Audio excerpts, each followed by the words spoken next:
ಮತ್ತು ಸಮಸ್ತ ವೀಕ್ಷಕರಿಗೆ ನನ್ನ ಸಂಚಿಕೆಗೆ ಸ್ವಾಗತ. ಇವತ್ತು ನಾನು ಸತ್ಯಗಾಲ ಅನ್ನುವಂತಹ ಸ್ಥಳದಲ್ಲಿದ್ದೀನಿ. ಮುಂದೆ ಇಲ್ಲಿ ಶ್ರೀ ಆದಿಶಕ್ತಿ ಮಾರಮ್ಮನ ದೇವಸ್ಥಾನ ಇದೆ. ಸೊ ಹೀಗೆ ನಾವು ಮುಂದೆ ಈ ದಾರಿಯಲ್ಲಿ ಹೀಗೆ ಮುಂದೆ ಹೋಗಿ ಲೆಫ್ಟ್ ತಗೊಂಡ್ರೆ ನಮಗೆ ಕೋಟೆ ವರದರಾಜ ಸ್ವಾಮಿ ದೇವಸ್ಥಾನ ಸಿಗುತ್ತೆ. ಬನ್ನಿ ಇವತ್ತು ಈ ಸ್ಥಳದ ಆ ದೇವಸ್ಥಾನದ ಪರಿಚಯ ಮಾಡ್ಕೊಳ್ಳೋಣ ವೀಕ್ಷಕರೇ. ಆದಿಶಕ್ತಿ ಮಾರಮ್ಮನ ಗುಡಿಯಿಂದ ಮುಂದೆ ಸ್ವಲ್ಪ ನೀವು ಹೀಗೆ ಬಂದರೆ ಈ ಲೆಫ್ಟ್ ಸೈಡಲ್ಲಿ ನಿಮಗೆ ದಾರಿ ಸಿಗುತ್ತೆ. ಇಲ್ಲೊಂದು ಬನ್ನಿ ಮರ ಇದೆ ನೋಡ್ಬೋದು. ಇದೇ ದಾರಿಯಲ್ಲಿ ಮುಂದೆ ಹೋದರೆ ನಮಗೆ ಕೋಟೆ ವರದರಾಜ ಸ್ವಾಮಿ ದೇವಸ್ಥಾನ ಸಿಗುತ್ತೆ ವೀಕ್ಷಕರೇ.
ಇವತ್ತು ನಾನು ಕೊಳ್ಳೇಗಾಲದಿಂದ ಸುಮಾರು 14 ಕಿಲೋಮೀಟರ್ ದೂರದಲ್ಲಿರುವಂತಹ ಪುರಾಣ ಪ್ರಸಿದ್ಧವಾದಂತಹ ಕೋಟೆ ವರದರಾಜ ಸ್ವಾಮಿಯ ದೇವಸ್ಥಾನದಲ್ಲಿದ್ದೀನಿ.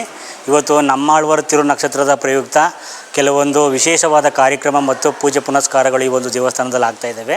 ನಮ್ಮಾಳ್ವಾರ ತಿರು ನಕ್ಷತ್ರದ ದಿವಸ ತಮಿಳಿಗೆ ವೇದಗಳನ್ನು ಅರ್ಪಿಸಿದಂತಹ ದಿವಸ, ಮಾಯೆಯನ್ನು ಗೆದ್ದಂತಹ ದಿವಸ, ಹಾಗೆ ನಮ್ಮಾಳ್ವರು ಹುಟ್ಟಿದಂತಹ ದಿವಸ ಸ್ನೇಹಿತರೆ.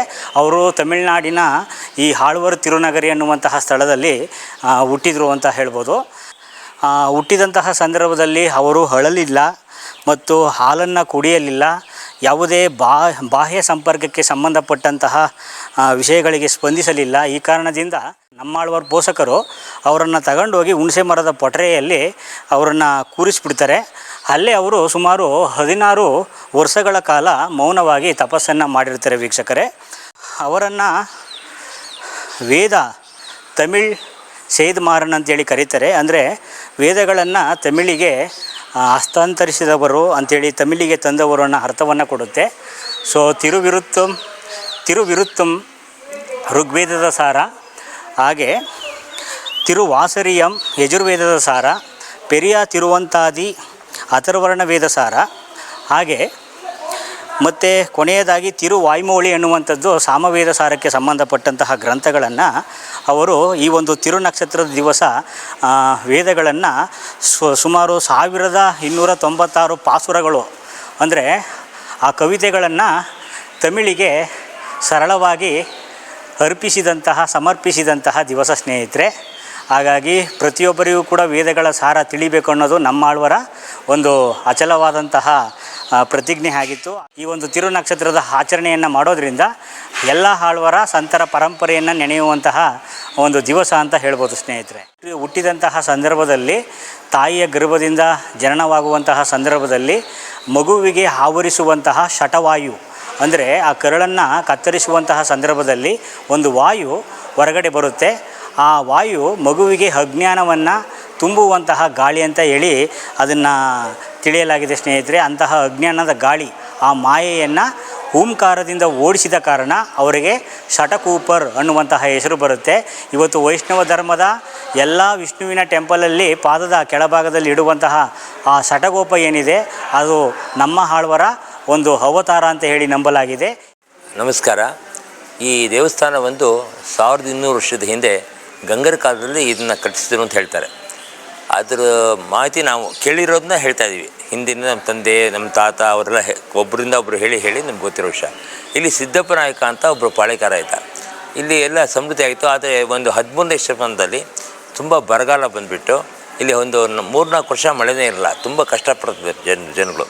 ಆ ಟೈಮಲ್ಲಿ ನಮ್ಮ ವೇದಾಂತೇಶಕರು ಶ್ರೀರಂಗದಿಂದ ಅವರು ಎಲ್ಲಿ ನಮಗೆ ಸುರಕ್ಷಿತವಾಗಿದೆ ಅಂತ ತಿಳ್ಕೊಳ್ಳೋಕ್ಕೋಸ್ಕರವಾಗಿ ಒಂದು ಕಾವೇರಿ ನದಿ ತೀರದೆಲ್ಲ ಬಂದರು. ಆವಾಗ ಈ ಊರಲ್ಲಿ ಅವರಿಗೆ ಅಲ್ಲಿ ಮಳೆ ಇಲ್ಲದಿದ್ದಾಗ ಈ ಸೈನಿಕರು ಹೋಗಿ ಅವ್ರನ್ನ ಪ್ರಾರ್ಥನೆ ಮಾಡಿಕೊಂಡ್ರು, ನಮ್ಮೂರಿಗೆ ಬನ್ನಿ, ನಮಗೆ ಸ್ವಲ್ಪ ಸುಭಿಕ್ಷೆ ಆಗುತ್ತೆ. ಯಾಕಂದರೆ ಅದು ಬಂದ ತಕ್ಷಣ ಮಳೆ ಶುರು ಆಯಿತು ಅವ್ರು ಬಂದಾಗ. ಅದರಿಂದ ಅವ್ರಿಗೆಲ್ಲ ಒಂಥರ ಆಸೆ ಆಯಿತು, ಇವ್ರು ಬಂದರೆ ಇನ್ನೂ ಸುಭಿಕ್ಷವಾಗಿರುತ್ತೆ ಅಂತ. ಆವಾಗ ಅವ್ರು ಬಂದು ನಿನ್ನ ಹತ್ರ ಎಷ್ಟು ಜನ ಸೈನಿಕರಿದ್ದಾರೆ ಅಂದರೆ ಅದು 100 ಜನ 120 ಜನ ಇದ್ದಾರೆ ಅಂತ ಅಂದರು. ನಮಗೆ 1000 ಜನ ಬಂದಾಗ ನಾನು ರಕ್ಷಣೆ ಕೊಡೋಕ್ಕಾಗಲ್ಲ, 120 ಜನ ನಮ್ಗೆ ರಕ್ಷಣೆ ಕೊಡೋಕ್ಕಾಗುತ್ತಾ ಅಂದಾಗ ಈ ಮಣ್ಣುಕೋಟೆ ಇದು ಮಣ್ಣುಕೋಟೆ ಸುತ್ತ ಇದೆ. ಆ ಮಣ್ಣುಕೋಟೆ ದಾಟು ಬಂದರೆ ಯಾರಿಗೂ ಸರೋಗೋದಿಲ್ಲ, ಇಲ್ಲಿ ತುಂಬ ಸುರಕ್ಷಿತವಾಗಿರುತ್ತೆ ಬನ್ನಿ ಅಂದರು. ಅವರು ಬಂದು ನೋಡಿದಾಗ ಅವ್ರಿಗೆ ಇಲ್ಲಿ ಕಾಂಚೀಪುರಮಲ್ಲಿ ಇದೇ ರೀತಿ ವರದರಾಜರು ಪೆರಂದೇವಿ ತಾಯರಿದೆ, ಅದು ಅವ್ರ ಹುಟ್ಟೂರು. ಕಾಂಚೀಪುರಂ ಪಕ್ಕದಲ್ಲಿ ತೂಪಲ್ಲಿಂತೆ, ಅದು ಅವ್ರ ಹುಟ್ಟೂರು. ಅವ್ರಿಗೆ ಆ ಊರಿನ ನೆನಪಾಯಿತು. ಈ ದೇವ್ರ ಮೇಲೆ ತುಂಬ ಅವ್ರಿಗೆ ಒಂಥರ ಆಸಕ್ತಿ ಉಂಟು. ಇಲ್ಲೇ ಇರಬೇಕು ಸ್ವಲ್ಪ ದಿವಸ ಅಂತಂದರು. ಆದರೆ ಎಷ್ಟು ಅವ್ರಿಗೆ ಆಕರ್ಷಣೆ ಇತ್ತು ಅಂದರೆ 13 ವರ್ಷ ಇಲ್ಲಿ ನಿರಂತರವಾಗಿ ತಪಸ್ಸು ಮಾಡಿದ್ರು. ಇಲ್ಲಿ ಪಕ್ಕದಲ್ಲಿ ಕಾವೇರಿ ನದಿ ಇದೆ, ಅಲ್ಲಿ ಒಂದು ದೊಡ್ಡ ವೃಕ್ಷ ಇತ್ತು, ಅರಳಿ ಮರ, ಅದಕ್ಕೆ ಜ್ಞಾನಾಶ್ವತ್ಥ ಅಂತ ಹೇಳಿದ್ರು. ಅದ್ರ ಕೆಳಗಡೆ ತಪಸ್ಸು ಮಾಡಿದ್ರಿಂದ ಅದು ಇಲ್ಲಿ ಒಂದು ಆಂಜನೇಯ ಇದೆ, ಆಂಜನೇಯನ ಅವರೇ ಪ್ರತಿಷ್ಠೆ ಮಾಡಿದ್ರು ಅಂತ ಹೇಳ್ತಾರೆ. ಆ ಆಂಜನೇಯಕ್ಕೆ ಎಲ್ಲ ಶಕ್ತಿಯನ್ನು ಕೊಟ್ಟು ಆದ್ದರಿಂದ ಇದು ವಿಮೋಚನೆ ಆಯಿತು. ಪಕ್ಕದಲ್ಲಿ ಕಾವೇರಿ ನದಿ ತೀರದಲ್ಲಿ ಒಂದು ಅರಳಿ ಮರ ಇದೆ, ಜ್ಞಾನಶ್ವತ್ಥ ಅಂತ. ಇವಾಗ ಬಿದ್ದೋಗಿದೆ, 2010ನೇ ಇಸ್ವಿನಲ್ಲಿ ಬಿದ್ದೋಯ್ತದು. ಅದು ಬೆಳಕು ಮುಂಚೆ ತುಂಬ ದೊಡ್ಡ ವೃಕ್ಷ ಆಗಿತ್ತು. ಈ ಗೋಪುರ ಅದು ಆಗಿದ್ದ ದಿವಸನೇ ಅದು ಬಿದ್ದೋಯ್ತು. ನಾವು ಅವಾಗ ಮೈಸೂರಲ್ಲಿದ್ವಿ. ಆವಾಗ ಎಲ್ರಿಗೂ ಫೋನ್ ಬಂದಾಗ ನನಗೆ ಆಶ್ಚರ್ಯ ಆಯಿತು, ಇದು ಹೋಗ್ಬಿಡ್ತಲ್ಲ ಅಂತ. ಆಮೇಲೆ 94 ಇಸ್ವಿನಲ್ಲಿ 3 ಸ್ವಾಮಿಗಳು ಇದಕ್ಕೆ ಬಂದರು. ಅಹೋಬಿಲ ಸ್ವಾಮಿ, ಪರಕಾರ ಸ್ವಾಮಿಗಳು, ಆಮೇಲೆ ರಂಗಪ್ರಿಯ ಸ್ವಾಮಿ, 3 ಸ್ವಾಮಿಗಳು ಬಂದಾಗ ಇದೆಲ್ಲ ಪಾಳು ಬಿದ್ದಿತ್ತು. ಪಾಳು ಬಿದ್ದ ಫೋಟೋ ಎಲ್ಲ ಅಲ್ಲಿದೆ, ತಗೊಳ್ಳಿ. ಆವಾಗೇನಾಯಿತು, ಅವರು ಬಂದಾಗ ಇಲ್ಲಿ ಏನು ಬಾವಿನೂ ಇರಲ್ಲ, ಬಾವಿ ಎಲ್ಲ ಒಡೆದಾಕ್ಬಿಟ್ಟಿದ್ರು. ಆವಾಗೇನಾಯಿತು, ಅವ್ರು ನದಿ ತೀರದಲ್ಲಿ ಅವರು ದೇವ್ರನ್ನ ಬಿಜ್ ಮಾಡಿ ಅಲ್ಲಿ ಒಂದು ಡೋಲೆ ಅಂತ ಹೇಳ್ತಾರೆ, ಅದಕ್ಕೆ ಡೋಲೆ ಮಾಡಿ ಅಲ್ಲಿ ಒಂದು ಏನಾದರೂ ಮಾಡಬೇಕು ಈ ಪವಿತ್ರವಾದ ಜಾಗಕ್ಕೆ. ವೇದಾಂತೇಶಕರು ತಪಸ್ಸು ಮಾಡಿದ ಜಾಗ ಎಲ್ಲ ಇದಾಗ್ಬಿಡುತ್ತೆ ಅಂದ್ಬಿಟ್ಟು ಅವರು ಅಲ್ಲಿ ಒಂದು ಸಮಿತಿ ಮಾಡಿದ್ರು. ಆ ಸಮಿತಿಗೆ ವೇದಾಂತ ಶ್ರೀ ಸತ್ಯಾಗ್ರಹಂ ಶ್ರೀ ವೇದಾಂತ ಸಭಾ ಅಂತ ಹೆಸರಿಟ್ಟರು. ಅವಾಗ ನಾನು ನಮ್ಮ ಊರ ಪಕ್ಕನೇ, ನಮ್ಮ ಬೆಳಕವಾಡಿ ನಮ್ಮೂರು. ಅದಕ್ಕೆ ಮುಂಚೆ ಇವ್ರ ತಾಯಿ ಪಾಳು ಬಿದ್ದ ಕೂಡ ಇವ್ರ ತಾಯಿ ನಾನು ಬಂದು ಇಲ್ಲೆಲ್ಲ ಸ್ವಲ್ಪ ವಿಗ್ರಹಗಳು ಯಾವುದೂ ಇರಲಿಲ್ಲ, ಇಲ್ಲಿ ಎಲ್ಲ ಮಧ್ಯರಂಗದಲ್ಲಿತ್ತು. ಇಲ್ಲಿ ಶಿವನ ಸಮುದ್ರದಲ್ಲಿ ರಂಗನಾಥ ಸ್ವಾಮಿ ದೇವಸ್ಥಾನ ಇಟ್ಟಿದ್ರು. ಇಲ್ಲಿ ಬಾಗಿಲಿಗೆಲ್ಲ ಒಡೆದೋಗಿತ್ತು. ಇಲ್ಲ ಪೂರ್ತಿ ಎಲ್ಲ ಇಲ್ಲಿ ದನ ಹಸು ಕರುಗಳು ಬಿಟ್ಕೊಂಡು ಮಾಡ್ತಾಯಿದ್ರು. ಆ ಥರ ಸ್ಥಿತಿಯಿಂದ ಅಲ್ಲಿ ಸಮಿತಿ ಆದಮೇಲೆ ಒಂದೊಂದಾಗಿ ಅದಕ್ಕೆ ಸಮಿತಿ ಆಗೋಕ್ಕೆ ಮುಂಚೆ ನಾನು ನಮ್ಮ ಸೋದರತೆಯವರು ಇವರು ಬೆಂಗಳೂರಲ್ಲಿದ್ದರು, ಇವರೆಲ್ಲ ಕೆಲಸದಲ್ಲಿದ್ದರು, ರಿಟೈರ್ ಆಗಿರಲ್ಲ ಆವಾಗ ಅವ್ರು ಬಂದು ನನ್ನ ಕರ್ಕೊಂಬಂದು ಇಲ್ಲಿಗೆ ಧೂಪ ಎಲ್ಲ ಹಾಕಿ ಇದು ಮಾಡಿ ಅಲ್ಲಿಂದ ಮಧ್ಯರಂಗದಿಂದ ದೇವ್ರಿಗೆ ತಂದು ಇಲ್ಲಿ ಒಂದು ದಿವಸ ಪೂಜೆ ಮಾಡ್ತಾಯಿದ್ವಿ. ಆ ಥರ ಸ್ಥಿತಿಯಿಂದ 94 ಇಸ್ವಿಯಿಂದ ಆದಮೇಲೆ ಒಂದಾಗಿ ಎಲ್ಲ ಇಂಪ್ರೂವ್ ಆಯಿತು. ಬಾವಿ ಫಸ್ಟ್ ಆಯಿತು, ಎಲೆಕ್ಟ್ರಿಕೇಷನ್ ಆಯಿತು, ದಿವಸ ಪೂಜೆ ಆಯಿತು. ಹಾಗೆ ಒಂದೊಂದು ಆಗ್ತಾಯಿದೆ. ವೇದಾಂತೇಶಕರ ಶಕ್ತಿ ಇದು, ಅವ್ರ ಶಕ್ತಿ ತುಂಬ ಇದೆ. ವರದರಾಜರು ದೇವರು ಇದೆ ಅಂತ ಹೇಳ್ತೀವಲ್ಲ, ಅದಕ್ಕಿಂತ ಹೆಚ್ಚಿಗೆ ಮೇಲ್ಪಟ್ಟದಲ್ಲೇ ಇಟ್ಟಿದ್ದಾರೆ ಆ ದೇಶಕರನ್ನ. ಯಾಕೆಂದರೆ ಅವ್ರು ತುಂಬ ಮಹಾನ್ ವ್ಯಕ್ತಿ. ಅವರು ಸೈನ್ಸು ಎಲ್ಲ ಮ್ಯಾಥಮೆಟಿಕ್ಸ್ ಎಲ್ಲದರಲ್ಲೂ ಪರಿಣಿತಿದ್ದು. ಇವತ್ತು ಜರ್ಮನಿಯಲ್ಲಿ ಅವ್ರ ಬಗ್ಗೆ ಸಂಶೋಧನೆ ನಡೆಸ್ತಾ ಇದ್ದಾರೆ. ಈ ಹುಡುಗರೆಲ್ಲ ನಮಗೆ ಸಹಾಯವಾಗಿದ್ದಾರೆ. ಇವನ ಹೆಸರು ಕುಮಾರ್ ಅಂತ, ಇವನು ಕಿರಣ್ ಅಂತ, ಇವನು ಅರುಣ್ ಅಂತ, ಇನ್ಯಾರಿದೆ ಇವನು ಪ್ರತಾಪು, ನಿನ್ನ ಹೆಸರು ಅಜಿತ್, ಅರವಿ ಎಲ್ಲೋದಾ, ಈ ಥರ ಸುಮಾರು ಜನ ಇದ್ದಾರೆ. ಊರವ್ರ ಸಹಕಾರ ಎಲ್ಲ ಇದೆ, ಅವರೆಲ್ಲ ಸಹಕಾರದಿಂದ ನಡೆಸ್ತಾ ಇದ್ದೀವಿ. ಯಜಮಾನರುಗಳು ತುಂಬ ಸಹಾಯ ಮಾಡ್ತಾರೆ. ಅವ್ರು ಹೇಳ್ಬಿಟ್ರೆ ಸಾಕು, ಎಲ್ಲ ಅನುಕೂಲ ಮಾಡಿಕೊಡ್ತಾರೆ. ಇವಾಗ ಎಲ್ಲ ಮುಂಚೆ ಬರೀ ಒಂದು ತುಲಾ ಮಾಸ ಅಂತ ಇದೆ, ಅದು ನವಂಬರಲ್ಲಿ ಬರ್ತಾಯಿದ್ವಿ. ಅದಕ್ಕೆ ಒಂದು 100 ಜನ 105 ಜನ ಬರ್ತಾಯಿದ್ರು. ಇವಾಗ 3000 ಜನ ಬರ್ತಾರೆ ಆಮೇಲೆ. ಅದಕ್ಕೆ ಪ್ರಪಂಚದ ಆದ್ಯಂತ ಇದಕ್ಕೆ ಒಂಥರ ಹೆಸರುವಾಸಿ ಇದೆ. ಯಾಕೆಂದರೆ ದೇಶಿಗರು ಮಾಡಿದ್ದ ಒಂದು ಕಾಂಟ್ರಿಬ್ಯೂಷನ್, ಸಾಧನೆ.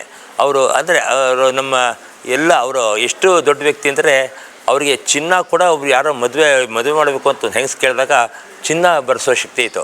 ಅಂದರೆ ಅವ್ರು ಯಾವತ್ತೂ ದುಡ್ಡು ಆಸೆ ಪಡಲಿಲ್ಲ. ಅವರು ಬರೀ ಇದು ಮಾಡಿದ್ದಕ್ಕೆ ಏನು ಹೇಳ್ತೀವಿ, ಅದಕ್ಕೆ ಭಿಕ್ಷೆ ಅಂತ ಹೇಳಲ್ಲ, ಅದಕ್ಕೇನೋ ಹೇಳ್ತಾರೆ ಅಲ್ಲ, ಓಂಚ ವೃತ್ತಿಯಿಂದ ಅವ್ರು ಬದುಕ್ತಾಯಿದ್ರು. ಆ ವೇದಾಂತ ದೇಶಿಕರು ಇಲ್ಲಿ ಒಂದು ಜ್ಞಾನಾಶ್ವತ್ಥ ಅಂತ ಹೇಳಿ ಒಂದು ದೊಡ್ಡ ಅಶ್ವತ್ಥ ಮರ ಇತ್ತು. ಅದರ ಕೆಳಗಡೆ ಕೂತ್ಕೊಂಡು ಅವ್ರು ತಪಸ್ಸು ಮಾಡ್ತಾಯಿದ್ರು. ಈಗ ಒಂದು 10 ವರ್ಷದ ಕೆಳಗಡೆ 2010ನೇ ಇಸ್ವಿನಲ್ಲಿ ನಾವು ಇನ್ನೇನು ದೇಶಕ್ಕೆ ಉತ್ಸವ ಆಗಬೇಕು ಅನ್ನೋವಾಗ ಅದಕ್ಕೆ ಒಂದು 10 ದಿನ ಮುಂಚೆ ಆ ಮರ ಬಿದ್ದೋಯ್ತು. ದೊಡ್ಡ ಗಿಡಲಾಟೆ ಮರ ಬಿದ್ದೋಯ್ತು. ನಮಗೆಲ್ಲರಿಗೂ ಏನಾಗೋಯ್ತು, ಇದೇನೋ ಒಂದು ಅಪಶಕುನ, ಯಾಕೆ ಹೀಗಾಯಿತು, ಇಷ್ಟು ದೊಡ್ಡ ಅವರು ತಪಸ್ಸು ಮಾಡ್ತಾ ಇದ್ದಿದ್ದು ಮರನೇ ಬಿದ್ದೋಯ್ತಲ್ಲ, ಇದೇನೋ ಅಪಶಕುನ, ಇದು ಒಳ್ಳೆಯದಿಲ್ಲ ಅಂಥೇಳಿ ನಾವು ಪರಕಾಲ ಮಠದ ಸ್ವಾಮಿಗಳಿಗೆ ಹತ್ತಿರ ಹೋಗಿ ಹಿಂಗೆ ಬೇಡ್ಕೊಂಡು, ಏನು ಇದರ ಯಾಕೆ ಹೀಗಾಯಿತು, ನಮಗೆ ಇದಾಗ್ತಾ ಇದೆ, ತುಂಬ ಮನಸ್ಸಿಗೆ ದುಃಖ ಆಗ್ತಾ ಇದೆ, ಇದೇನಾದರೂ ಕೆಟ್ಟದ್ರ ಸಂಕೇತನಾ ಅಂತ ಹೇಳಿ ಕೇಳಿದಾಗ ಪರಕಾಲ ಸ್ವಾಮಿಗಳಿಗೆ ನಮಗೊಂದು ಇದು ಹೇಳಿದ್ರು, ನೋಡಿ ಪ್ರತಿಯೊಂದು ಜೀವಕ್ಕೂ ಒಂದು ಅವತಾರ ಅಂತಿರುತ್ತೆ, ಒಂದು ಅವಧಿ ಅಂತ ಇರುತ್ತೆ. ರಾಮನಿಗೂ ಇತ್ತು, ಕೃಷ್ಣನಿಗೂ ಇತ್ತು. ಆ ಥರ ವಿಷ್ಣುಗೆ ಕೆಲವು ಅವತಾರಗಳು, ಕೃಷ್ಣ ಬಂದು ಕೇವಲ 147 ವರ್ಷ ಬದುಕಿದ್ರು, ಅವರ ಅವತಾರನೂ ಮುಗೀತು. ಹಾಗಾಗಿ ಅರಳಿ ಮರಕ್ಕೂ ಒಂದು ಅವತಾರ ಇತ್ತು, ಅದಕ್ಕೊಂದು ಅವಧಿ ಇತ್ತು, ಆ ಅವಧಿ ಮುಗಿದೋಯ್ತು. ಅದರಿಂದಾಗಿ ನೀವು ಬೇಜಾರು ಮಾಡ್ಕೊಳ್ಬೇಡಿ, ನೀವು ನಿಮ್ಮ ಉತ್ಸವನ ಜರುಗಿಸ್ಕೊಂಡು ಹೋಗಿ ಅಂತ ಹೇಳಿದ್ರು. ಅವ್ರು ಈ ಸಮಾಧಾನ ಕೊಟ್ಟ ಮೇಲೆ ನಾವು ಸರಿ ಅಂತ ಹೇಳಿ ಮಾಡಿದ್ವಿ. ಅದಾದ 1 ವರ್ಷಕ್ಕೆ ಎಲ್ಲಿ ಅಶ್ವತ್ಥ ಮರ ಇತ್ತೋ ಅಲ್ಲೇ ಒಂದು ಚಿಕ್ಕ ಗಿಡ ಮೊಳಕೆ ಹುಟ್ಕೊಂಡ್ರೆ ಇಲ್ಲಿನೇ ಹಳ್ಳಿ ಜನ ಹೇಳಿದ್ರು, ಸ್ವಾಮಿ ಯಾವುದೋ ಬೀಜ ಬಿದ್ದಿರುತ್ತೆ, ಅದು ಬೆಳ್ಕೊಂಡಿರುತ್ತೆ, ಅದೇನು ದೊಡ್ಡದಾಗಲ್ಲ ಬಿಡಿ, ಅದು ಹೋಯ್ತು, ಆ ಪಕ್ಕದ ಮರನೇ ಇಟ್ಕೊಳ್ಳಿ, ನೀವು ಅದೇ ಭದ್ರವಾಗಿ ಇಟ್ಕೊಳ್ಳಿ ಅಂತಂದರು. ಆದರೆ ಇವತ್ತಿನ ದಿನ ನೀವು ನದಿ ಹತ್ರ ನೋಡಿದ್ರೆ ಆ ಚಿಕ್ಕದಾಗಿ ಮೊಳಕೆ ಬಿದ್ದಿದ್ದ ಗಿಡ ಇಷ್ಟು ದೊಡ್ಡ ಹಳೇ ಅಶ್ವತ್ಥ ಮರದ ಥರನೇ ಅಷ್ಟು ದೊಡ್ಡ ವೃಕ್ಷವಾಗಿ ಬೆಳೆದಿದೆ. ಇದನ್ನು ನಾವು ಒಂದು ಚಮತ್ಕಾರ ಅಂತ ನಂಬಿದ್ದೀವಿ. ಅದರಿಂದಾಗಿ ವೇದಾಂತ ದೇಶಿಕರ ಜೀವ ಇನ್ನೂ ಇಲ್ಲಿ ಓಡಾಡ್ತಾ ಇದೆ, ಅವರ ಅನುಗ್ರಹ ಇಲ್ಲೂ ನಡೀತಾ ಇದೆ ಅಂತ ನಮ್ಮ ನಂಬಿಕೆ. ಕೋಟೆ ವರದರಾಜ ಸ್ವಾಮಿಯ ಮೂಲ ವಿಗ್ರಹ ಇದೆ, ನೋಡ್ಬೋದು. ಎಲ್ಲರೂ ಕೂಡ ಆಶೀರ್ವಾದವನ್ನು ತಗೊಳ್ಳಿ ವೀಕ್ಷಕರೇ. ಇದು ಬಂದು ಕೋಟೆ ವರದರಾಜ ಸ್ವಾಮಿಯ ಮೂಲ ವಿಗ್ರಹವನ್ನು ಇಲ್ಲಿ ನೀವು ಕಾಣ್ತಾ ಇದ್ದೀರಾ. ಸ್ವಾಮಿ ಲಕ್ಷ್ಮೀ ನರಸಿಂಹ ಸ್ವಾಮಿಯ ಒಂದು ಉಪಸ್ಥಿತಿಯೂ ಕೂಡ ಇದೆ, ನೋಡ್ಬೋದು. ಆಶೀರ್ವಾದವನ್ನು ಪಡೀರಿ ವೀಕ್ಷಕರೇ. ಕಾಣ್ಬೋದು ಇವಾಗ ತೆಪ್ಪೋತ್ಸವಕ್ಕೆ ಸಿದ್ಧತೆಯಾಗಿರುವಂತಹ ಉತ್ಸವ ಮೂರ್ತಿಯನ್ನು ನೀವು ಇಲ್ಲಿ ಕಾಣ್ಬೋದು. ಕೋಟೆ ವರದರಾಜ ಸ್ವಾಮಿಯ ಉತ್ಸವ ಮೂರ್ತಿಯನ್ನು ನೀವು ಇಲ್ಲಿ ನೋಡ್ತಾ ಇದ್ದೀರಾ. ಹಿಂದೆ ಕೋಟೆ ವರದರಾಜ ಸ್ವಾಮಿಯ ದೇವಸ್ಥಾನದ ಆ ಒಂದು ಅವಶೇಷಗಳನ್ನು ನೀವಿಲ್ಲಿ ಕಾಣ್ಬೋದು. ಸೊ ಹಿಂದೆ ಇದ್ದಂತಹ ಒಂದು ವಾತಾವರಣ ಏನಿದೆ ಇಲ್ಲಿ ನೀವು ಕಾಣ್ಬೋದು. ಬನ್ನಿ, ಇವಾಗ ಅಮ್ಮನವರ ದೇವಸ್ಥಾನ ಮುಂದೆ ಇಲ್ಲೇ ಇದೆ, ಪೆರುಮದೇವಿ ಸನ್ನಿಧಿ ಅಂತೇಳಿ. ಸೊ ಅಮ್ಮನವರ ದರ್ಶನ ಮಾಡೋಣ ಈಗ. ವಿಶ್ವಮನೋನುಕೂಲೆ ತತ್ಪಾದ ಪದ್ಮಮೈ ಸನ್ನಿಧತ್ವ. ಇದು ಪೆರಿಂದೇವಿ ತಾಯಾರಂತ, ಭಾಳ ವಿಶೇಷವಾದದ್ದು. ಕಾಂಚೀಪುರದ ಹೆಂಗಿದ್ದಳ ತಾಯಾರು ವರದರಾಜ ಸ್ವಾಮಿ ಹೆಂಡತಿ ಪೆರಿಂದೇವಿ ತಾಯಾರಂತ, ಭಾಳ ವಿಶೇಷ. ಅಮ್ಮನವ್ರ ಕೈಯಲ್ಲಿ ಬಲಗಡೆ ಕಂಕಣ ಇದೆ, ಎಡಗಡೆಯಲ್ಲೇ ಬಂದಿ ಇದೆ, ಭಾಳ ವಿಶೇಷವಾದ್ದು. ನೋಡಿ ಇಲ್ಲಿದೆ ಬೆಳ್ಳಿದು, ಇಲ್ಲಿ ಕೈಯಲ್ಲಿ ಕಲ್ಲಲ್ಲಿದೆ, ಅದು ಅಭಿಷೇಕ ಮಾಡುವ ಮಾತ್ರ ನೋಡ್ಬೋದು ಅಷ್ಟೇ. ನಾವೇನು ಮನಸ್ಸಲ್ಲಿ ಪ್ರಾರ್ಥನೆ ಮಾಡ್ಕೋತೀವೋ ಅಮ್ಮನವರು ಅನುಗ್ರಹ ಮಾಡ್ತಾಳೆ. ಮದುವೆ ಮತ್ತು ಮನೆ ಮತ್ತು ಸಂತಾನಕ್ಕೆ ನಾವೇನು ಪ್ರಾರ್ಥನೆ ಮಾಡ್ಕೋತೀವೋ ತಾಯಿ ಅನುಗ್ರಹ ಮಾಡಿ ಭಕ್ತಾದಿಗಳಿಗೆ ಸುಮಾರು ಜನಕ್ಕೆ ಅನುಕೂಲ ಆಗಿದೆ. ಇದು ಪೆರಿಂದೇವಿ ತಾಯರಂತ ಭಾಳ ವಿಶೇಷವಾದ್ದು ಸಾಲಿಗ್ರಾಮ ಶಿಲೆ. ಇದು ಉತ್ಸವ ಮೂರ್ತಿ, ಭಾಳ ವಿಶೇಷವಾದ್ದು. ಇವರು ಬಂದು ನಮ್ಮಾಳ್ವಾರ್, ಭಾಳ ವಿಶೇಷವಾದವರು. ಮಧುರಗವಿ, ನಾದಮುನಿಗಳು, ತಿರುಮಂಗಿ ಆಳ್ವಾರ್, ಓದುತ್ತಾಳ್ವಾರ್, ಪೇಯ ಆಳ್ವಾರ್ ಮತ್ತು ಭಕ್ತಿ ಗುರುಗಳು ಇವರೆಲ್ಲ ಭಾಳ ವಿಶೇಷವಾಗಿ ದೇವ್ರ ಬಗ್ಗೆ ಭಾಳ ಶ್ಲೋಕ ರಚನೆ ಮಾಡಿದಂತಕ್ಕಂಥವ್ರು ಇವರು. ಮಧುರಗವಿ, ನಾದಮುನಿ, ಉತ್ಸವ ಮೂರ್ತಿಗಳು ಮತ್ತು 12 ಆಳ್ವಾರ್ಗಳು. ಇಲ್ಲಿ ಬಂದು ರಾಮಾನುಜಾಚಾರ್ ಭಾಳ ವಿಶೇಷವಾಗಿ ಇಲ್ಲಿದ್ದಾರೆ. ರಾಮಾನುಜಾಚಾರ್ಯ ಇವರು ಇವರು ಬಂದು ಪೆರಿಯಾಳ್ವಾರ್, ಇವರು ಬಂದು ವೇದಾಂತ ದೇಶಿಕರ್ ಆದಿ ಕಾಲದ್ದು. ಇವರು ಬಂದು ಹಾಂಡಾಳ್ ಅಂತ ಮಹಾಲಕ್ಷ್ಮಿ ಭಗವಂತನ ಧ್ಯಾನ ಮಾಡಿ ತಿರುಪ್ಪಾವೆ ಅನ್ನೋ 30 ಶ್ಲೋಕ ರಚನೆ ಮಾಡಿ ತಾಯಿ ಭಗವಂತನಿಗೆ ಶರಣಾಗತಿ ಆಗಿದ್ದಾಳೆ. ಭಾಳ ವಿಶೇಷವಾದದ್ದು ಉತ್ಸವ ಮೂರ್ತಿ. ಮತ್ತು ಇದು ಕೈಯಲ್ಲಿ ಗಿಣಿ ಹಿಡಿದಾಳೆ ಮತ್ತು ಬಲಗೈಲಿ ಇದು ಸೊಂಟವನ್ನು ಹಿಡ್ಕೊಂಡು ಭಗವಂತನ ಇದು ಮಾಡ್ತಾ ಇದ್ದಾಳೆ. ಭಾಳ ವಿಶೇಷವಾದ್ದು. ಅವರೇ ಸ್ವತಃ 12 ವರ್ಷ ಕಾಲ ವೇದಾಂತ ದೇಶಿಕರು ವರದರಾಜ ಸ್ವಾಮಿ ಹಾಗೂ ಅಮ್ಮನವರು ನರಸಿಂಹಸ್ವಾಮಿನ ಆರಾಧನೆ ಮಾಡ್ತಾರೆ. ಆಗ ಅವರು ಮಲಗಿರುವಾಗ ಒಂದು ಆಮೆ ಬರುತ್ತೆ. ಇದೇ ಆಮೆ, ಅದು ಅವರು ತಪಸ್ಸು ಮಾಡ್ತಕ್ಕಂಥ ಕೂರ್ಮಪೀಠ ಇದು. ಅವ್ರು ಮಲಗಿರುವಾಗ ಆಮೆ ಬರುತ್ತೆ, ಪೋಡ ಅಂತ ಹೇಳ್ತಾರೆ ಕನಸಲ್ಲಿ. ಆಮೇಲೆ ನೋಡಿದ್ರೆ ನಿಜವಾಗಿ ಅವ್ರ ಹಿಂದೆನೇ ಹೋಗ್ತಾ ಇರುತ್ತೆ. ಅವ್ರು ಕಾವೇರಿ ತೀರದಾಗ ಹೋದಾಗ ಅದು ಕಲ್ಲಾಗುತ್ತೆ. ನನಗೆ ಮೋಕ್ಷ ಕೊಡಿಂದಾಗ ಅವರು 12 ವರ್ಷ ಕಾಲ ಕೂತ್ಕೊಂಡು ಅದ್ರಲ್ಲಿ ತಪಸ್ಸು ಮಾಡ್ತಾರೆ. ಇಲ್ಲಿಂದನೇ ಶ್ರೀರಂಗನ ರಚನೆ ಮಾಡಿ, ಒಂದು ಶ್ಲೋಕ ರಚನೆ ಮಾಡಿ, ಶ್ರೀರಂಗನ ಭಯ ನಿವಾರಣೆ ಅನ್ನೋ ಅಭಿಸ್ತವ ಅಂತ ಒಂದು ಶ್ಲೋಕ ರಚನೆ ಮಾಡಿ ಶ್ರೀರಂಗ ರಕ್ಷಣೆ ಮಾಡಿ ಎಂಪೆರಮಾರ್ ಅಂದರೆ ಶ್ರೀರಂಗದ ಭಗವಂತನೆಲ್ಲ ಉತ್ಸವಮೂರ್ತಿಯೆಲ್ಲ ತಂದು ಅದನ್ನು ಪಾದಗಾಪು ಮಾಡಿ ಅದನ್ನು ರಕ್ಷಣೆ ಮಾಡಿ ಮತ್ತು ಶ್ರೀರಂಗಕ್ಕೆ ತಗೊಂಡೋದ್ರು ಅಂತ ಅವ್ರ ಮಗನಾದಂಥ ನಯನಾಚಾರ್ ಈ ದೇವಸ್ಥಾನಕ್ಕೆ ಶ್ರೀರಂಗದಿಂದ ನಡೆದು ಬಂದಿರತಕ್ಕಂಥ. ಆದ್ದರಿಂದ ಇಲ್ಲಿ ವೇದಾಂತ ದೇಶಿಕನ ಉತ್ಸವ ಮೂರ್ತಿ ನಿನ್ನ ತಿರುಕೋಲ್. ಇಡೀ ಇಂಡಿಯಾದಲ್ಲಿ ದೇಶಿಕರು ಕೂತಿದ್ದಾರೆ. ಇಲ್ಲಿ ನಿನ್ನ ತಿರುಕೋಲ್ ಅಂದರೆ ಭಾಳ ವಿಶೇಷ. ನೋಡಿ, ಪಾದ ಶುದ್ಧ ಪ್ರಕಾಶ ಗ್ರಂಥ ಜ್ಞಾನ ಮುದ್ರೆ. ಯಾರೇ ಆಗಲಿ ನಾವು ಮನೆಯಲ್ಲಿ ತಪಸ್ಸು ಪೂಜಾ ಪುನಸ್ಕಾರ ಮಾಡಬೇಕಾದ್ರೆ ಮಣೆ ಹಾಕೋಬೇಕು. ಅದು ಮನೆ ಪೂಜೆ ಮಾಡೋ ಮಣೆ ಹಾಕೋದ್ರೆ ಅದು ಭೂಮಿ ಸ್ಪರ್ಶ ಆಗೋದು, ನಮಗೆ ವೃದ್ಧಿ ಆಗೋದಿಲ್ಲ, ನಮಗೆ ಏನೋ ಅದನ್ನು ಪವರ್ ಏನೂ ಬರೋದಿಲ್ಲ. ಆದ್ದರಿಂದ ದೇವಸ್ಥಾನ ಎಲ್ಲೇ ಕೂತ್ಕೊಂಡು ತಪಸ್ಸು ಮಾಡಿದ್ರೆ ಭಗವಂತನ ನನಗೆ ಸಾನ್ನಿಧ್ಯ ಅಂತ ಹೇಳ್ತಾರೆ. ಮನೆ ಅದು ಲೌಕಿಕ ಕುಟುಂಬ ಇದು ಅಂತ. ಆಗ ಭಗವಂತನ ಸಾಕ್ಷಾತ್ಕಾರ. ಇದು ಸತ್ಯವರದ ಕ್ಷೇತ್ರ ಅಂತ. ಶ್ರೀರಾಮಚಂದ್ರ ಅವರ ತಂದೆ ಹೋದಾಗ, ದಶರಥ ಮಹಾರಾಜರು ಪ್ರಾಣ ಹೋದಾಗ ಇಲ್ಲಿ ಅವಳ ಕಾವೇರಿ ತೀರದಲ್ಲಿ ಪಿಂಡ ಪ್ರದಾನ ಮಾಡ್ತಾರೆ. ರಂಗನಾಥ ಸ್ವಾಮಿ ಹಿಂದ್ಗಡೆ 3 ಬೆಟ್ಟ ಇದೆ. 3 ಬೆಟ್ಟನೂ ಅಲ್ಲಿ ಪಿಂಡ ಇಟ್ಟಂಥ ಜಾಗ ಇದು. ರಾಮನ ಆರಾಧನೆ ಮಾಡಿದ್ದಾರೆ ಅಂತ, ರಾಮಾನುಜಾಚಾರ್ಯ ಮೇಲ್ಗಡೆ ಬಂದು ಹೋಗಿದ್ದಾರೆ ಅಂತ ಉಲ್ಲೇಖ ಇದೆ. ಕೋಟೆ ವರದರಾಜ ಸ್ವಾಮಿಯ ದೇವಸ್ಥಾನದ ಮುಂಭಾಗದಲ್ಲಿ ದಕ್ಷಿಣಾಭಿಮುಖವಾಗಿರುವಂತಹ ಆಂಜನೇಯನ ಈ ಒಂದು ಪ್ರತಿಮೆ ಏನಿದೆ, ದಕ್ಷಿಣ ಕಡೆ ಮುಖ ಮಾಡಿ ನಿಂತಿರುವಂತಹ ಹನುಮಂತನ ಪ್ರತಿಮೆಯನ್ನು ನೀವು ಇಲ್ಲಿ ಕಾಣ್ತಾ ಇದ್ದೀರಾ. ವೇದಾಂತ ದೇಶಿಕರು 12ರಿಂದ 13 ವರ್ಷ ಏನು ತಪವನ್ನು ಮಾಡಿರ್ತಾರೆ, ಆ ಎಲ್ಲ ಶಕ್ತಿಗಳನ್ನು ಈ ಆಂಜನೇಯ ಸ್ವಾಮಿಯ ಪ್ರತಿಮೆಗೆ ದಾರಿಯನ್ನು ಎರೆದಿರ್ತಾರೆ ಅಂತ ಹೇಳಿ ಪ್ರತೀತಿ ಇದೆ. ಇಲ್ಲಿ ಆ ಒಂದು ಸ್ವಾಮಿಯ ಪ್ರತಿಮೆಯನ್ನು, ಆಂಜನೇಯನ ಹನುಮಂತನ ಒಂದು ರೂಪವನ್ನು ನೀವು ಇಲ್ಲಿ ಕಾಣ್ಬೋದು ವೀಕ್ಷಕರೇ. ಎಲ್ಲರೂ ಕೂಡ ಆಶೀರ್ವಾದವನ್ನು ಪಡೀರಿ ಅಂತ ಹೇಳ್ತಾ ಇದ್ದೀನಿ. ನನ್ನ ಹೆಸರು ಆಸೂರಿ ರಂಗಸ್ವಾಮಿ ಅಂತ. ನಮ್ಮ ಪೂರ್ವಿಕರು ದೇಶಿಕರ ಜೊತೆಯಲ್ಲಿ 1320ನೇ ಇಸ್ವಿಗೆ ಈ ಊರಿಗೆ ಬಂದವರು. ಇಲ್ಲೇ ಇದ್ದರು ಅವಾಗಿಂದ. ಅವರು ಮತ್ತೆ ವಾಪಸ್ಸು ಶ್ರೀರಂಗಕ್ಕೆ ಹೋಗ್ಬೇಕಾದ್ರೆ ನಮ್ಮ ಪೂರ್ವಿಕರನ್ನ ಯಾರನ್ನೋ ಒಬ್ಬರನ್ನ ಇಲ್ಲಿಗೆ ಈ ಗುಡಿಗೆ ಎಲ್ಲ ನೋಡ್ಕೊಳ್ಳಿ ಅಂತ ಬಿಟ್ಟು ಹೊರಟೋಗಿದ್ರು. ಆ ತಲಾಂತರದಿಂದ ನಡ್ಕೊಂಬಂದಿದೆ. ರಾಮಸ್ವಾಮಿ ರಂಗಸ್ವಾಮಿ, ರಾಮಸ್ವಾಮಿ ರಂಗಸ್ವಾಮಿ, ಒಬ್ಬರಾದ್ಮೇಲೆ ಒಬ್ಬರದೇ ಹೆಸರು, ಬೇರೆ ಯಾವುದೂ ಇಲ್ಲ. ಎಂಟೈರ್ ಫ್ಯಾಮ್ಲಿ ಈ ದೇವಸ್ಥಾನಕ್ಕೆ ಕೊಡುಗೆ. ಇದು ಪೂರಾ ಶಿಥಿಲವಾಗಿ ಹೋಗಿತ್ತು. ಆಗ ತಿರ್ಗಾ ಹಿಂದೆ ನಮ್ಮ ತಂದೆಯವ್ರ ಕಾಲದಲ್ಲಿ ಒಂದು ಸಲ ಆಗಿತ್ತು. ಆಗ ಆಗಿನ ಸ್ವಾಮಿಗಳೆಲ್ಲ ಸೇರಿ ಮಾಡಿದರು. ಈಗ ನಾವು ಸೆಲ್ವನಾರಾಯಣನು ಮತ್ತು ಇವರು ಮಿಸ್ಟರ್ ರಂಗನಾಥ್ ಎಲ್ಲರೂ ನಮ್ಮ ಡ್ಯೂಟಿಯಲ್ಲೂ ನಮ್ಮೂರು ನಮ್ಮ ಗುಡಿ ಅಷ್ಟೇ. ಈಗ ನನಗೆ 82 ವರ್ಷ. ಇವೆಲ್ಲ ಶುರು ಮಾಡಿದಾಗ 35-36 ವರ್ಷ ಅವಾಗಷ್ಟೇ. ಪ್ರಶಾಂತ್ ಅಂಥೇಳಿ ಮಾಧವ್ ಭಟ್ರ ಮಗ. ಆಗಮಶಾಸ್ತ್ರದಲ್ಲಿ ಹೈಯರ್ ಲೆವೆಲ್ಗೆ ಹೋಗ್ತಾ ಇದ್ದಾನೆ. ಆ ಲೆವೆಲ್ ಕಲ್ತ್ಕೋದಾನೆ ಅವನು. ಆಮೇಲೆ ಒಂಪೇರೇನಪ್ಪ ವರದನ್ ಅಂಥೇಳಿ, ನೀ ಯಾರು ಪುಳ್ಳೆ ಅಂತೀರಿ ಅದು ಇವರೇ. ಹಾಂ, ಸತ್ಯಮಾಮ ಅಂತ ಇಲ್ಲೊಬ್ಬರು ಗಡ ಬಿಟ್ಕೊಂಡಿದ್ರಲ್ಲ ಹಿರಿಯರು, ಅವರ ಮಗ ಇವನು. ಆಮೇಲೆ ಇವನು ತಿರುವಹಿಂದ್ರಪುರದಿಂದ ಬಂದ. ನಾನು ಹೇಳಿದ್ನಲ್ಲ ಕತೆ, ರಾಮಾನುಜಾಚಾರ್ಯರ ಕತೆ. ಆ ತಿರುವಹಿಂದ್ರಪುರದಿಂದ ಬರ್ತಾ ಇದ್ದಾನೆ. ಇವಾಗ ಮಾಧವನ್ಗಾಗಲಿ, ಸತ್ಯಮಾಮಗಾಗಲಿ, ಚಕ್ರವರ್ತಿ ಮಾಮಗಾಗಲಿ ಅವರಿಗೆಲ್ಲ ವಯಸ್ಸಾಗ್ತಾ ಇದೆ. ಆದ್ದರಿಂದ ಅವರಿಗೆ ಸದ್ಯಕ್ಕೆ ಬಲಗೈಯಾಗಿ, ಇನ್ನು ಮುಂದಕ್ಕೆ 2 ಕೈಗಳಾಗಿ ದೇವ್ರ ಸೇವೆನೇ ಇವರು ಮಾಡಲೇಬೇಕು ಅಂತ ಭಕ್ತಾದಿಗಳ ಪರವಾಗ ಈ ಹುಡುಗರಿಗೆ ನಾನು ಪ್ರಾರ್ಥಿಸ್ಕೋತಾ ಇದ್ದೀನಿ.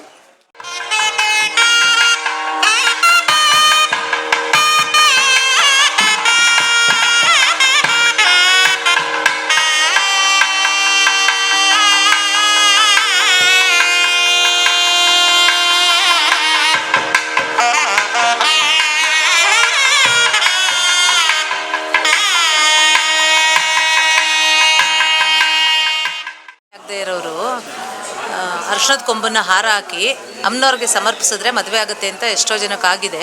ಆ ಥರ ನಂಬ್ಕೊಂಡು ಬಂದು ಹಾಕ್ತಾ ಇದ್ದಾರೆ ಇಲ್ಲಿ. ಎಷ್ಟೋ ಜನಕ್ಕೆ ನೆರವೇರಿದೆ. ಒಬ್ಬರು ಮೊನ್ನೆ ಬಂದಿದ್ರು, ನಾವು ಬಂದಾಗ 3 ವರ್ಷದಲ್ಲಿ ಅವರು ಮಗನಿಗೆ ಮದುವೆ ಆಗಬೇಕು ಅಂತ ಅರ್ಶಿಣದ ಕೊಂಬು ಹಾಕಿ ಮದುವೆ ಆಯ್ತಂತೆ. ಈಗ ಮಕ್ಕಳಾಗಿಲ್ಲ, ಅದಕ್ಕೆ ಮತ್ತೆ ಹಾಕಕ್ಕೆ ಬಂದಿದ್ದೀನಿ ಅಂತ ಅವತ್ತು ಬಂದಿದ್ರು. ಅವತ್ತು ಅಮ್ಮ ಮಗ ಸೊಸೆನ ಕರ್ಕೊಂಡು ಬಂದಿದ್ರು. ಆ ಥರದ್ದು ಎಷ್ಟೋ ಇದೆ. ಸೂರ್ಯ ಅಸ್ತಮವು ಕೂಡ ಆಗ್ತಾ ಇದೆ. ನೀನು ತೆಪ್ಪ ಆಗುವಂತಹ ಸಮಯ ನೋಡಿ. ಇದೇ ಸ್ಥಳದಲ್ಲಿ ತಂದು ಇವಾಗ ಉತ್ಸವ ಮೂರ್ತಿಯನ್ನು ಇಡ್ತಾರೆ.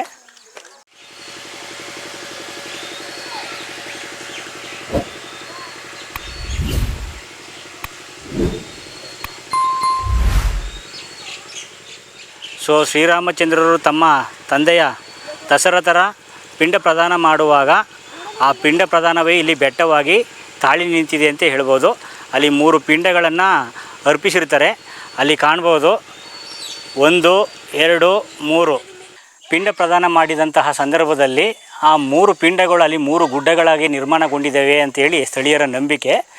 ಆ ಒಂದು ಕಾವೇರಿಯ ತಟದ ಈ ಒಂದು ನಿಸರ್ಗ ಸೊಬಗಿನ ಈ ಒಂದು ಪ್ರಕೃತಿಯ ಮಡಿಲಿನಲ್ಲಿ ಇದೇ ಕಾವೇರಿ ತಟದಲ್ಲಿ ಸುಮಾರು 13-14ನೇ ಶತಮಾನದಲ್ಲಿ ವೇದಾಂತ ದೇಶಿಕರು ಕೂರ್ಮಾಸನ ಮೇಲೆ ತಪವನ್ನು ಮಾಡುತ್ತಿದ್ದಂತಹ ಸ್ಥಳ. ಆ ಒಂದು ಸ್ಥಳದಲ್ಲಿ ಇವತ್ತು ನಾವು ಅಶ್ವತ್ಥ ವೃಕ್ಷವನ್ನು ಕಾಣ್ಬೋದು ವೀಕ್ಷಕರೇ.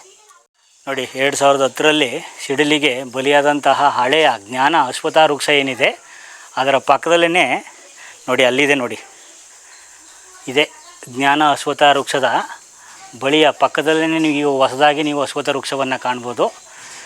ಈ ಮರ ಏನಿದೆ ಈ ತಳಭಾಗದಲ್ಲಿ ಬಂದಾಗ ವೇದಾಂತ ದೇಶಿಕರು ತಪಸ್ಸಿಗೆ ಕೂರುವಂತಹ ಸಂದರ್ಭದಲ್ಲಿ ಅವರ ಕೆಳಭಾಗದಲ್ಲಿ ಆಮೆ ಪೀಠ ಆಸನವಾಗಿ ಅವರಿಗೆ ಸೇವೆಯನ್ನು ಸಲ್ಲಿಸುತ್ತಿತ್ತು ಅಂತ ಹೇಳಿ ಸ್ಥಳೀಯರು ಹೇಳ್ತಾರೆ. ಇವರೇ ವೇದಾಂತ ದೇಶಿಕರು.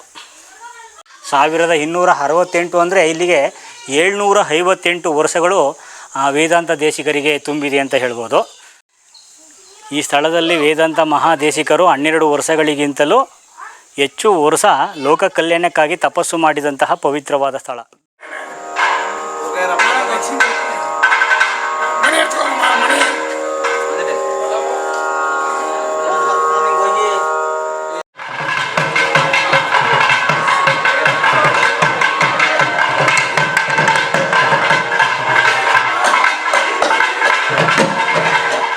ಕೂಡ ದೇವಸ್ಥಾನಕ್ಕೆ ಸೇವೆಯನ್ನು ಸಲ್ಲಿಸ್ತಾ ಇರ್ತಾರೆ ಅಂತೇಳಿ ನಮ್ಮ ಇಲ್ಲಿ ಅರ್ಚಕರಾದಂತಹ ರಂಗನಾಥ್ ಅವರು ಈಗ ತಾನೇ ಹೇಳಿದ್ದಾರೆ. ನೀವು ನೋಡ್ಬೋದು ದೇವರ ಉತ್ಸವ ಮೂರ್ತಿ ಹೊರಡ್ತಾ ಇದೆ. ಅವರು ಕೂಡ ತಮ್ಮ ಸೇವೆಯನ್ನು ಮಾಡ್ತಾ ಇದ್ದಾರೆ. ಕಾವೇರಿಯ ನದಿಯ ತಟಕ್ಕೆ ಉತ್ಸವ ಮೂರ್ತಿಯನ್ನು ಹೊತ್ತು ಹೋಗ್ತಾ ಇದ್ದಾರೆ ನೋಡ್ಬೋದು. ಕೋಟೆ ವರದರಾಜ ಸ್ವಾಮಿಯ ಉತ್ಸವ ಮೂರ್ತಿ ಕಾವೇರಿಯ ನದಿಯ ತಟಕ್ಕೆ ಹೋಗ್ತಾ ಇದ್ದಾರೆ.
ಮುಂದೆ ಬಂದ್ಬಿಡಿ. ನಮ್ಮ ಮುಂದೆ ಮಹಾದೇವ ಭಟ್ರು ಮೂಲ ಅರ್ಚಕರಿದ್ದಾರೆ. ಸೊ ಇಲ್ಲಿ ಕಾಣ್ಬೋದು ನೀವು ಕೋಟೆ ವರದರಾಜ ಸ್ವಾಮಿಯ ಅಮ್ಮನವರ ಉತ್ಸವ ಮೂರ್ತಿ ಇದೆ. ಸೊ ತೆಪ್ಪದಲ್ಲಿ ಕಾವೇರಿ ನದಿಯ ತಟದಲ್ಲಿ ಸಂಜೆ ಈ ಒಂದು ತೆಪ್ಪ ತೆಪ್ಪೋತ್ಸವ ಕೂಡ ಆಗ್ತಾ ಇದೆ. ಭಾಳಷ್ಟು ಜನ ಸೇರಿದರೆ ನೋಡ್ಬೋದು. ಸತ್ಯಕಾಲ ಆಧಾರಂ ಸರ್ವವಿದ್ಯಾನಾಂ ಏಕೈಕಮಾಸ್ಮೇ ಶ್ರೀ ಗುರುಭ್ಯೋ ನಮಃ ಶ್ರೀ ಪರಮಗುರುಭ್ಯೋ ನಮಃ ಪೆರಂದೇವಿ ಸಮಿತಿ ದೇವರಾಜ ಸ್ವಾಮಿನಃ ಕೃಪಾಕಟಾಕ್ಷಿರಸ್ತು. ಪೆರಂದೇವಿ ಸಮಿತಿ ದೇವರಾಜ ಸ್ವಾಮಿ ಇದು ಬಹಳ ವಿಶೇಷವಾದ ಬ್ರಹ್ಮೋತ್ಸವ. ಈ ದಿನ ಪಂಚಾಮೋತ್ಸವ ತೆಪ್ಪೋತ್ಸವ ಬಹಳ ವಿಶೇಷವಾದ ದಿನ. ಇವತ್ತು ಶ್ರೀದೇವಿ ಭೂದೇವಿ ಸಮೇತ ಶ್ರೀ ವರದರಾಜ ಸ್ವಾಮಿಯು ವಿಜೃಂಭಣೆಯಿಂದ ಕಾವೇರಿ ತೀರದಲ್ಲಿ ಶ್ರೀದೇವಿ ಭೂದೇವಿ ವರದರಾಜ ಸ್ವಾಮಿ. ಅರುಣ್ ಮತ್ತು ಕುಮಾರ್ ಅವರು ಕೂಡ ಇದ್ದಾರೆ.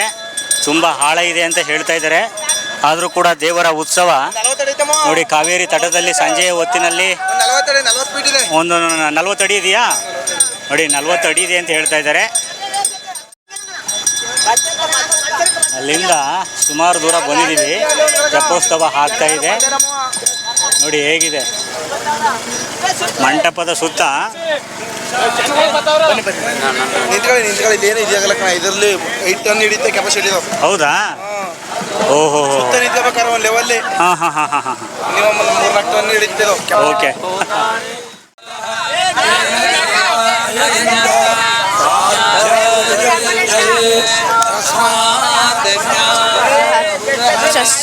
Richard. सागश्चक्रे वायव्यान् आरण्यान् ग्राम्यश्चे तस्मात् जज्ञात् स तस्मादजायत तस्मात् अजायन्त येकेशो भया ततः गावो जिञ्जिरे तस्मात्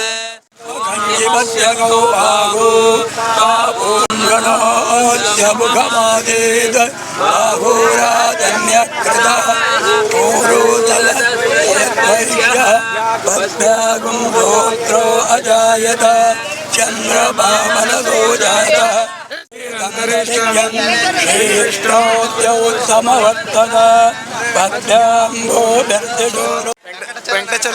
ವೆಂಕಟಚಲ ನಾಯಕರು ನಮ್ಮನ್ನು ತೆಪ್ಪ ನಡೆಸ್ತಾ ಇದ್ದಾರೆ ನೋಡ್ಬೋದು.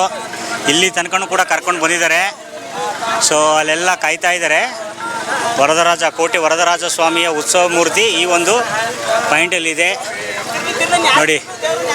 ಗೋಪುರವು ಕೂಡ ವಿದ್ಯುತ್ ಅಲಂಕಾರ ಮಾಡಿ ತುಂಬ ನೀಟಾಗಿ ಅದನ್ನು ಅಲಂಕಾರ ಮಾಡಿದ್ದಾರೆ. ಅರ್ಚಕರು ವರದರಾಜ ಸ್ವಾಮಿಗೆ ಮಂಗಳಾರತಿಯನ್ನು ಮಾಡ್ತಾ ಇದ್ದಾರೆ.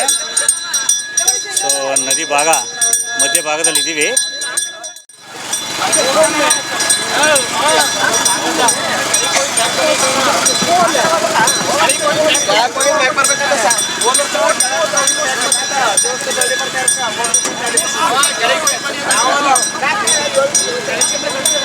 ನೋಡಿ ಎಷ್ಟು ಉದ್ದ ಹೋಗ್ತಾ ಇದೆ ಸ್ನೇಹಿತರೆ, ಎಷ್ಟು ಅಡಿ ಇದೆ ನೀವೇ ನೋಡ್ಬೋದು.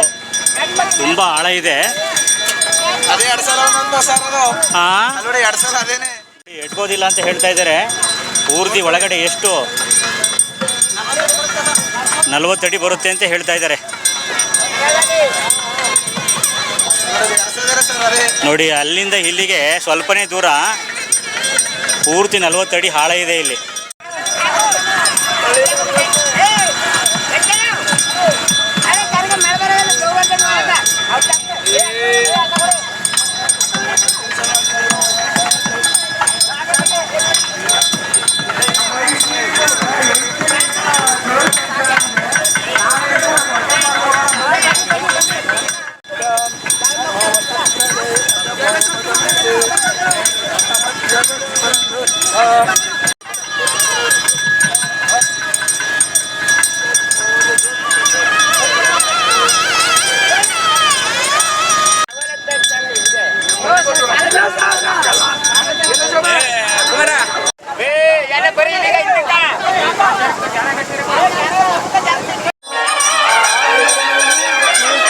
ದೇವರಿಗೆ ಮಂಗಳಾರತಿಯನ್ನು ಮಾಡ್ತಾ ಇದ್ದಾರೆ.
ಪುಳಿಯೋಗರೆ ಬಂದಂತಹ ಭಕ್ತಾದಿಗಳಿಗೆ ಇಲ್ಲಿ ವಿತರಣೆ ಮಾಡ್ತಾ ಇದ್ದಾರೆ. ಪ್ರಸಾದ ವಿನಿಯೋಗ ಆಗ್ತಾ ಇದೆ ನೋಡ್ಬೋದು.